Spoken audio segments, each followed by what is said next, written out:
Welcome back, viewers, this morning. And as we head on into our first segment here this morning, we have joining us online Secretary Tashia Burris, Secretary with responsibility for the Division of Tourism, Culture, Antiquities, and Transportation. Good morning to you and welcome. Good morning. Good morning, Julien. Good morning, Adanna. Good morning to Tobago and everybody who's listening to the show this morning.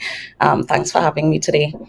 All right. So at this point, and we going straight on into the situation, we would have seen over the course of the weekend what some would describe most certainly as a disaster coming out Yes. of Cal, and more importantly, the extensive kind of impact happening for both travelers from Trinidad and from Tobago. I want to get in the Yeah. first instance from your perspective, from where you sit on behalf of the Tobago House of Assembly. Immediate concerns raised with regards to the division and any areas of responsibility as far as the Tobago House of Assembly is concerned. Well, I mean, I have to put on record that most definitely the Tobago House of Assembly is not to blame in what has happened over the weekend. The reality is that the Tobago House of Assembly has no responsibility for Caribbean Airlines. In fact, the Board of Caribbean Airlines is supposed to have a Tobago rep. As far as I'm aware, they do not have a Tobago rep. They do not have a representative from the Tobago House of Assembly. So we do not sit in a position where we are in the boardroom representing the interests of Tobago. From the THA perspective, as being one of the travelers who were affected personally, because I was supposed to be on a flight out to New York. I'm in New York currently, and my flight was delayed twice and then eventually cancelled. I was actually at ground zero at the airport and witnessed the scores of frustrated, angry travelers who were simply stuck. And although I think Cal may have tried their best to accommodate those who they could have accommodated in Port of Spain, I also understand that there were persons stuck in Tobago, and those persons were not given the level of customer service that our visitors and foreigners were afforded. And most definitely, what that brings to the table is the fact that Tobago is nowhere on the agenda when it comes to how Caribbean Airlines and how central government, by extension, treats with the air bridge. Because in terms of their policy, if someone from Tobago travels and then is displaced, like I was, I do not get first priority for example, to be put up in a hotel room. That priority goes to a foreigner or someone who is not a resident of Trinidad and Tobago. But if I live in Tobago, I'm not a resident of Trinidad either. So that you see that some of their policies are not Tobago friendly in the least. And this disaster, I would call it, has brought into sharp focus the fact that we have to, take the bull by the horns as a Tobago House of Assembly and begin to make certain demands of central government. Most definitely, I will echo the call of my Chief Secretary in asking for the immediate return of the number of flights that we used to have pre-COVID, because we see demand for the destination. We see domestic demand for the destination. And despite what happened and the Port Authority being able to step in and it being a reversal of the airbridge woes that we suffered some years ago, the sea bridge woes, that we suffered some years ago, where persons could not be accommodated on the sea bridge and had to be brought to Trinidad by plane. Now we have a reversal where persons could not be accommodated by the air bridge, have to now go by boat. And the reality is that the Tobago House of Assembly, there's very little that we can do in a situation like this. Certainly, this brings the autonomy fight into stark focus, because if the Tobago House of Assembly is responsible for our civil aviation and responsible for airfare, takes total responsibility of our airports. If you have a situation where you have one carrier who is doing the majority of the moving of our passengers out of the island to wherever their destinations are, it empowers the Tobago House of Assembly to now invite other carriers to come and operate in this space and create a competitive environment that ensures that persons have options, so that in a case where something happens with Cal, and anything can happen with Cal, from natural disaster to pilots getting sick, to aircraft breaking down. These are things that do happen when you're operating an airline. It gives the Tobago House of Assembly the power now to bring in charters so that we can move people. And that is one of the solutions that Cal implemented. They brought in charters to be able to move persons out. And we are still, treating with the fallout of what happened over the weekend. But the Tobago House of Assembly in and of itself is not empowered to do something like that. So it means then, therefore, that the conversation must be had, and more than the conversation to be had, there has to be a demonstration of will from the central government. I mean, this situation lies solely at the feet of the Minister of Works, the Minister of Finance, whose corporation sold, and the Prime Minister, who calls himself a Tobagonian. That once again in 2023 we have a situation where persons cannot depend on the reliability of the connection between two islands, and that is not good enough. The Tobago House of Assembly stands resolute in demanding that we have a resolution to this problem in the shortest period of time. Right. You said a lot there, and you made a lot of sense. And what I'm trying to get also, you said that the conversation must be had, of course, or the THA must be empowered to have the conversation to bring in charters to alleviate some of these problems, because we're not going to deny that there is a problem. What is going to stimulate or engender that conversation to get that at least started and going somewhere? Well, coming out of what has happened, we have taken a decision at the level of the THA to call an extraordinary town hall meeting of transportation and inter-island stakeholders. And this meeting would involve members of the hotel associations, members of the chamber, members from TTAL, members from all of the associations that are in the tourism sector and operate businesses in the tourism sector. Because one of the things that has to be reliable if you're talking about growing the tourism sector is the inter-island connectivity. We pay a lot of money for direct airlift out of the UK and out of the German market. And when you look at our proximity to a regional hub, which is Port of Spain, which is within an island that we share a unitary state with, it is almost impossible to think that in 2023 it is acceptable that we simply cannot travel 20 minutes to and from each other's destinations. When you look at how CAL has been increasing their flights to other destinations, increasing their services to St. Martin, starting a new service to St. Kitts, increasing flights when there are major events throughout the region, but they are continuing to give excuses as to why they cannot bring back the number of flights that we had pre-COVID. The excuses are no longer acceptable. This is simply unacceptable.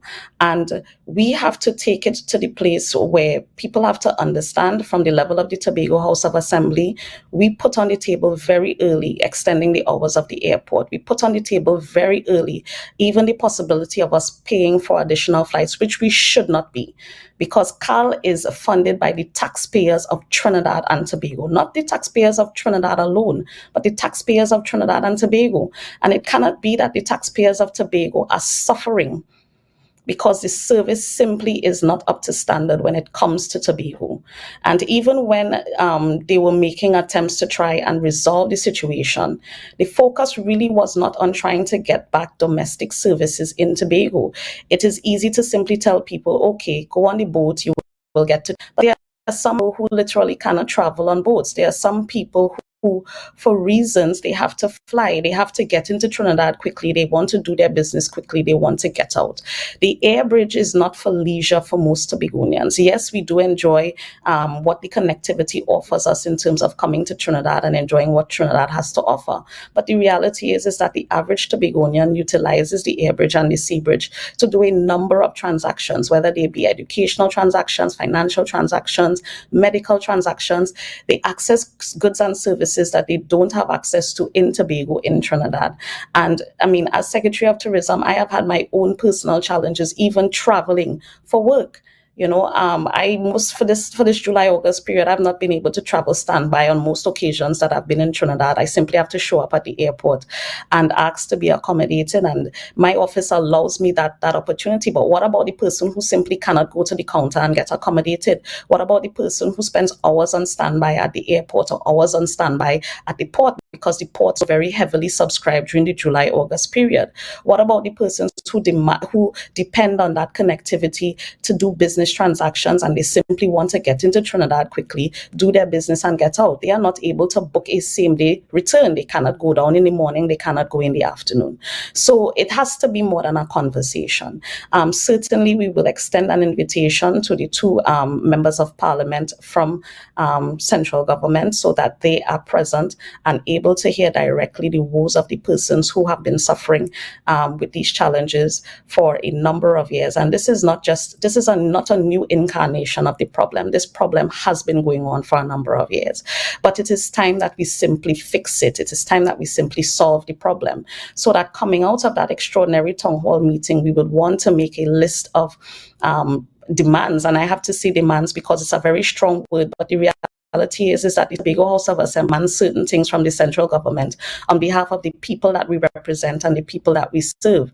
And it is not anything that is impossible. It's just that the government has demonstrated a supreme lack of will in terms of dealing with this problem. And now that this has become into sharp focus, this has caused a serious embarrassment to the destination, both Trinidad and Tobago. It has made a serious dent in the minds of our travelers in terms of whether or not they would want to come back to Tobago to experience what they experienced. And in terms of fixing it, is not just making amends to the customers who are affected, but making amends to the people of Tobago and ensuring that situations like this never happen again.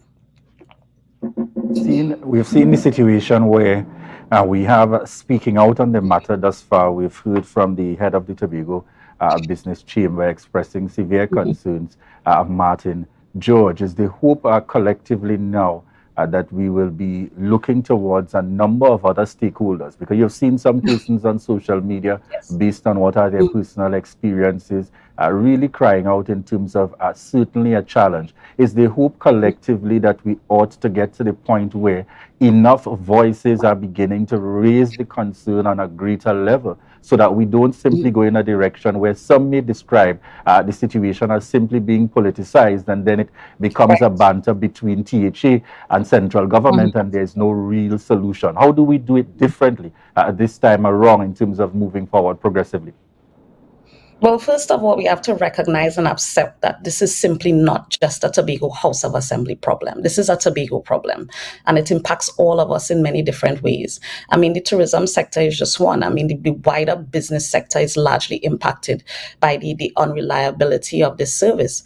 And when you're talking about inter-island connectivity and persons, average members of the public who have to do this. There was one lady who had to take a child to Jamaica to pick up studies at the university there. They were displaced, and they reached out to me for some assistance to see whether or not they'll be accommodated. And simple information wasn't even forthcoming from Caribbean Airlines, so that their customer service needs some serious work. You can't expect that people could make decisions on what they could do next if you're not able to even give them information, and you're not willing to give them information or guidance. And I am not interested in this being a back and forth and a political banter, because since my son was a toddler, and persons before me can say that we have been having this challenge perennially, and we have to get to the place where we have to decide that we want to fix it. And that's why I ended my last comment by saying there has to be the political will, because at the stroke of a pen, policies can change. At the stroke of a pen, systems could be put in place. At the stroke of a pen, architecture can be built to ensure that things run the way that they should. And also, you speak about the fact that a Tobago House of Assembly, this administration has been advocating and agitating from day one for us to return to our pre-COVID number of flights. And we have not heard anything positive in that direction from Caribbean Airlines. That also says something to us. And you think that, I mean, I'm not certain where this is coming from in terms of why there was a reluctance to do that. Why is there reluctance on the part of central government to give Tobago what Tobago is due and what Tobago deserves? But we cannot put that, or we cannot continue along that lines. So that I think it is important for the average man to be part of this extraordinary town hall, so that that person can now relay their concerns directly to the persons who sit in the room with the people who are responsible for Caribbean Airlines, and to be able to represent their interests truly, because now you're hearing from the man who is severely affected how this affects them, so that even if you do not have a reference point for what anyone goes through when they have to go on standby for hours, you get the opportunity to sit in the room with these people, hear their concerns, hear them voice their concerns from a place of having gone through it, having seen people going through it, and for us all to understand that our job as representatives, our job as an administration, is to see how we can improve the lives of the people that we serve. And simply fixing the air bridge brings an immense improvement to the lives of the people that we serve. And we must be able to put aside whatever the differences are in opinion or in politics and simply do what we must for the people of Tobago. And you said something, it's time for us to stop with the back and forth on this, because we are all affected by this, right? And it's time for us to start taking actionable steps to ensure that this can be done. We're going to go to a brief break and we'll come back speaking with you guys to Councillor Tashia Burris, who is the Secretary for Tourism, Culture, Antiquities and Transportation. Stay with us and we ask you guys to share the live, share the live, share the live. We'll be back. Good morning, good morning, morning. Good morning. Good morning, viewers, and welcome back to the Tobago Updates morning show, coming to you here live from the Port Mall in Scarborough, Tobago. We're just at about 7:37 a.m. And this morning we have online with us a secretary with responsibility for the Division of Tourism, Culture, Antiquities and Transportation, Councillor Tashia Grace Burris. And we started the conversation looking at particular aspects in relation to the broader perspective of CAL. In this segment, I want us to continue by looking at what one may broadly describe as systemic challenges. Some have indicated, this was beyond the control. And in fact, when one reads the press release coming out from CAL, Caribbean Airlines, you hear a number of references to what would have happened, several pilots calling in sick and so on, and ultimately because of the short notice with which they got those calls, it left them or almost made the situation impossible to recover. But we're taking a few steps back and, we are asking the very deliberate and obvious questions. When it comes to the management and operations of CAL, do we have a greater and a fundamental issue as it relates to the human resource capacity, how that is managed? Are staff satisfied in their day-to-day operations? The connection and its link by way of its line ministry and so on, and the greater responsibility being the resources of the state being pumped into CAL. Where are some of the fundamental issues existing from your perspective, Secretary? Well, I believe it starts at the top. To be honest with you, I'm not interested in CAL's business model in general, because they always like to make the argument that the domestic air bridge is not profitable for them. And we see that in how the domestic air bridge is treated. But the reality is that the domestic air bridge is part of our public transportation architecture, so that CAL cannot be making a business argument as to whether or not they need to fly to Tobago or want to fly to Tobago, because it is not profitable for them. They increased the fares to Tobago on the domestic air bridge this fiscal year, and we have not seen an improvement in service in that score. I mean, this particular incident has proven that even if you increase the price of the ticket, the service has not improved, and especially with how they treat our local passengers, our domestic passengers. In addition to that, when you look at what is happening with CAL at the level of their management and at the level of the company itself, the central government has to take a position that says that they will have to take control, I think more serious control of what is happening at CAL, because what you probably are seeing now is a breakdown of communication at the level of the management and at the level of the staff. I have been hearing a number of rumors on the ground in terms of rumblings with respect to employment status of employees and that kind of thing.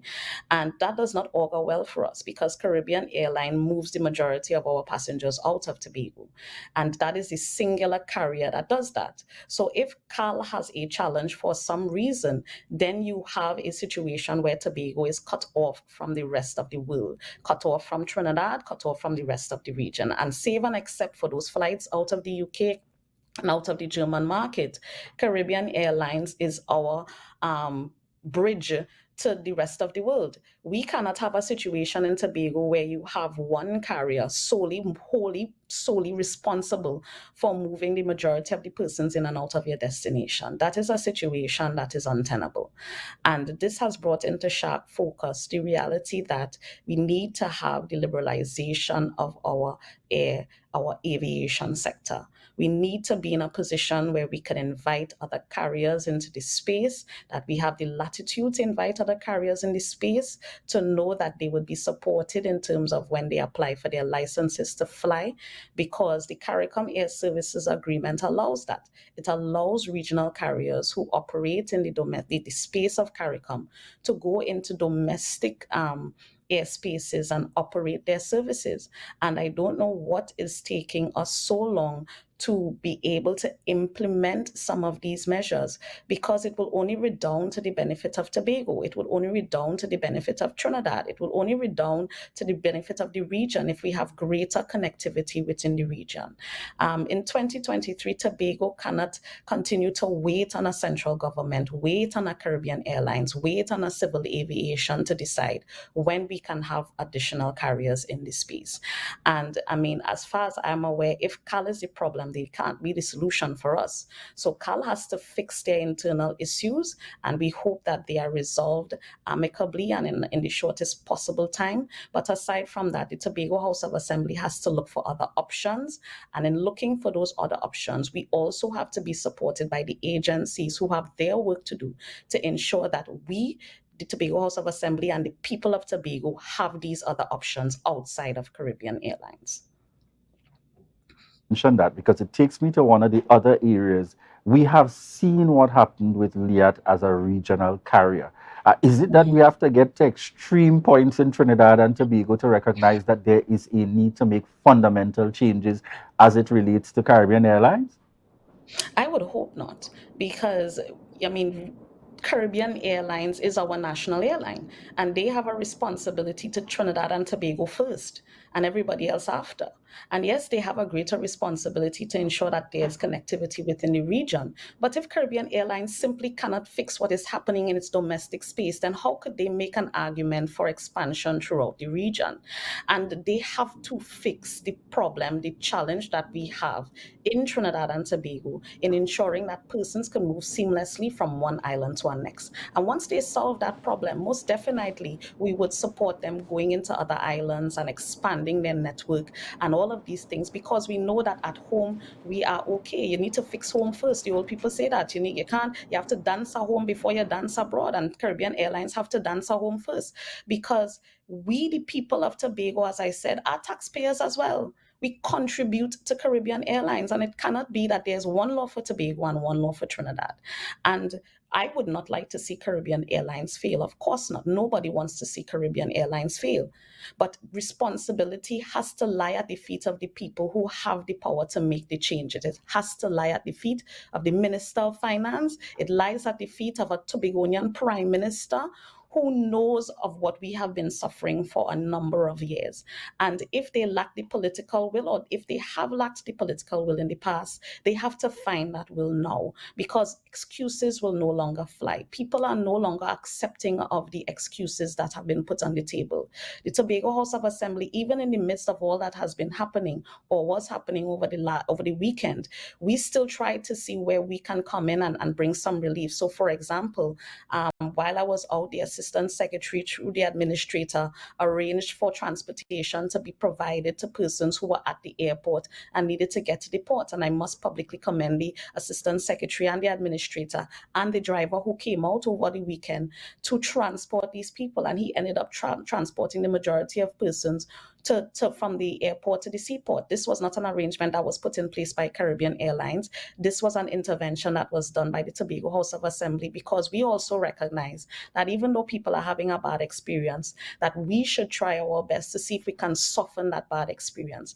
And I think that even providing a lift to the seaport for persons to get access to the boat in some way left a good taste in the mouths of persons who may have had a bad experience, who came to have their vacations and just simply wanted to get home. So that in small ways, in small ways, we, the Tobago House of Assembly, will always try to make sure that we preserve relationships with our travelers, preserve relationships with our visitors.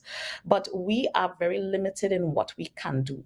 And the people who sit in the boardrooms at CAL, the people who CAL answers to at the level of central government, have to understand that this is not a Tobago House of Assembly issue. This is not a political issue. This is a people issue. This is a Tobago issue. And they have to demand that CAL fixes their problems at home first before they look to do anything else. You, Secretary Burris. Of course, again, we have to go to a brief break, but we continue this conversation because, of course, it's a pertinent and relevant conversation as it affects all of us here in Tobago, Trinidad and Tobago, but primarily in the Tobago space. Ladies and gentlemen, we're going to go to a brief break. And of course, we ask you to stay with us and also to share the live, share the live, share the live. We'll be back. Put a smile on your face when you're moving from place to place. Good morning. Welcome back to the morning show on Tobago Updates. I am Adanna, Combie, and of course, we continue our conversation with Councillor Tashia Burris, who is the Secretary of Tourism, Culture, Antiquities and Transportation. We speak, of course, about the impact of our tourism product as it relates to our inter-island travel, primarily with CAL. We continue our conversation. Secretary Burris, are you there? Yes, I am. Right. I remember you said earlier in the conversation that there is no representative on the CAL board, right?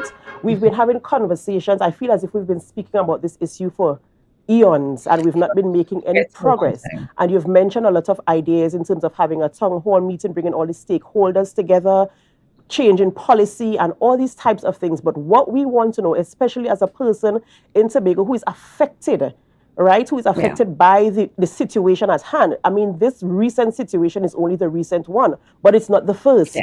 It has been happening time and time and time again. What we want to know is what is next. How do we penetrate the space where the decision makers sit? How do we penetrate that space? How do we get them to take actionable steps to change the policy, as you said, by the stroke of a pen? How do we get to implement things that will bring change and alleviate the problem? Because what we need is answers to the problems. So how do we move forward? Collectively, all of the voices that have been affected have to weigh in on this matter. Again, it cannot just be a Tobago House of Assembly approaching the central government, because I think that there is always an opportunity to politicize an issue and make it about one party versus another. And this cannot be the way that we approach what is happening right now. The average person in Tobago is a voter. The average person in Tobago is a taxpayer. And those two things are important because they deserve an opportunity to state how this affects them, how this affects their business, how this affects their daily lives. And even if someone is not willing to speak to a Tobago House of Assembly or not willing to even respect the office of a Tobago House of Assembly office holder, the average people of Tobago have to know that their views and their rights are being respected. Also, what we have to do as a Tobago House of Assembly is not just lobby, but literally find the mechanisms within the law that we can take responsibility for all of the matters under the fifth schedule that we have responsibility for. The fifth schedule gives us responsibility for airports and seaports. So that if it gives us responsibility for airports and seaports, we now have to interrogate what those responsibilities are. What is the latitude that we have? What is the legal standing that we have in terms of being able to intervene based on what the law gives us power to intervene in? Because we may very well realize that we are supposed to get more than what we've been given over the number of years. It may mean that instead of having one seat on a CAL board, that we are responsible for 2 or 3, or we are supposed to have 2 or 3. Because when you look at how Trinidad, the makeup of Trinidad and Tobago, we talk about side by side, we stand. But when you have a board of 7 members and 1 member is from Tobago, even if that person is screaming to the top of their lungs and supporting Tobago and advocating for Tobago and defending Tobago, you have 6 other board members in that room who could shoot down any suggestion that person makes. So it cannot just be left up to a one person on a seat on a board at Caribbean Airlines to be able to make that decision. It means that the offices of the chief secretary and the secretary have have to be engaged by the offices of the corporation soul, in this case, Minister of Finance, the Minister of Works, and even at the level of the Prime Minister, speaking to the Chief Secretary and making sure that the relationship is such that we have collectively decided that this is an issue, that we have to find a solution to the issue, that we owe it to the people of both Trinidad and Tobago to solve this issue. The Tobago House of Assembly is willing to come to the table with all of those offices to solve the issue, because that has to be the short-term solution. The longer-term solution is to continue to advocate for our autonomy. And these incidents like these bring into focus what autonomy means. That if Tobago has responsibility for the aspects of civil aviation that are relative to the Tobago space, then that Civil Aviation Authority could now invite airlines to come in, and they can now be offered the opportunity to operate domestic services within the Tobago space, and the Tobago House of Assembly would have responsibility for that. If we take up responsibility for airport, we will have our own airports authority that answers to the Tobago House of Assembly, and we would be responsible for determining how the airport operates and what we can do optimally to ensure that it serves the needs of the people that we are trying to serve. That if responsible for a port authority, that Tobago has responsibility for a port authority, then we could now design the systems there to ensure that the operations benefit the people of Tobago. And all of these things are the things that we as Tobagonians have to understand, that, autonomy is not just a word in a dictionary that people throw around an election time. It affects our everyday living, and it affects us in ways that we only see when disaster happens. It shows us what we don't have the ability to do, what we are limited in terms of our response could be in a situation. And this is not a comfortable position to be in at all. I mean, we look at the fact that we have had month on for the entire year growth in our domestic arrival figures, growth in our international arrival figures. So we were on a path of growth this year. And it was exciting to see, coming out of COVID, the increased demand for the destination. And now that we have a situation like this that we are grappling with, that we are dealing with, it means that it throws everything else into chaos for the rest of the year. We have a Tobago Carnival that is coming up in October that planning has been going on feverishly behind the scenes for. And I have persons in the diaspora in New York who are telling me that they cannot book anything past mid-October on Caribbean Airlines to travel directly to Tobago. And if the government says that they want to support the growth of the tourism sector, then you cannot tell me that you're not fixing the challenges with CAL if CAL is the carrier that is moving the majority of our persons in and out of the destination. Then it means that you're not serious about fixing the tourism sector. It means that you're paying lip service to the people who make this their daily living, because this affects down to the average man, the man who is doing reef tours in Buku Reef, the man who is selling craft on the side of the road, the persons in the hotels who depend on high occupancy levels to get their salaries on time, get their tips. This affects every single person who is part of that tourism value chain. And when we see that we have a challenge and we simply do not want to fix the problem because we tell ourselves, oh, it's Tobago, we will survive subvention from central government, that is not good enough, because we don't intend to just survive off of a subvention on central government. We want to grow our tourism sector. We want to be a net contributor of foreign exchange to the economy. And if we have an airline that belongs to us, that we simply do not want to fix the challenges in that airline so that we could collectively grow our tourism sector, then I don't want to hear anybody talk about tourism anymore, because clearly we're paying lip service to the thing. It means that we don't even care to have that situation sorted, so that persons who want to come from Trinidad, because Trinidad is our largest, closest source market of 1.4 million potential customers who can get access to this destination in as short as 20 minutes and in as long as 3 to 4 hours by boat. And if they want to come to the destination, if they want to come and enjoy the destination, spend money in the destination, we must ensure that those people get seamless access access to the island.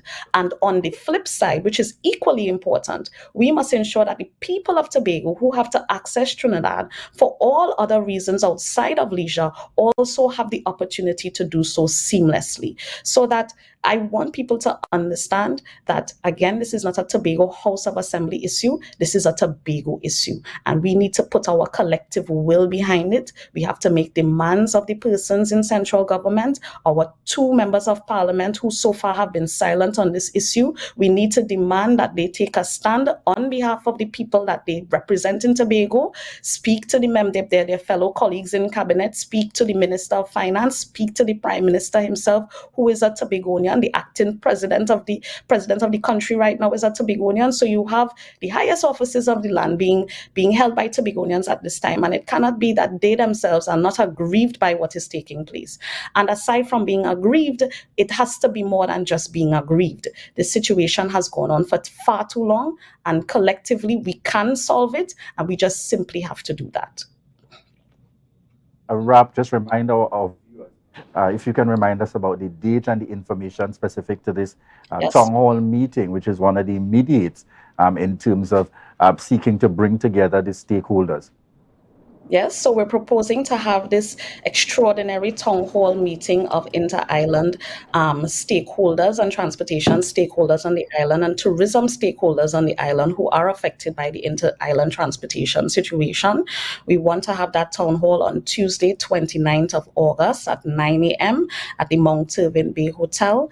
I must commend the president of the Hotel Association, Mr. Alpha Lord, who has offered the facility for us to hold this extraordinary meeting, because coming out of this interaction, we certainly want to lay at the feet of central government a number of demand points in terms of what is required to fix the challenge in Tobago. And this is not just coming from a Tobago House of Assembly, but it's coming from all of the stakeholders who continue to be affected by these situations.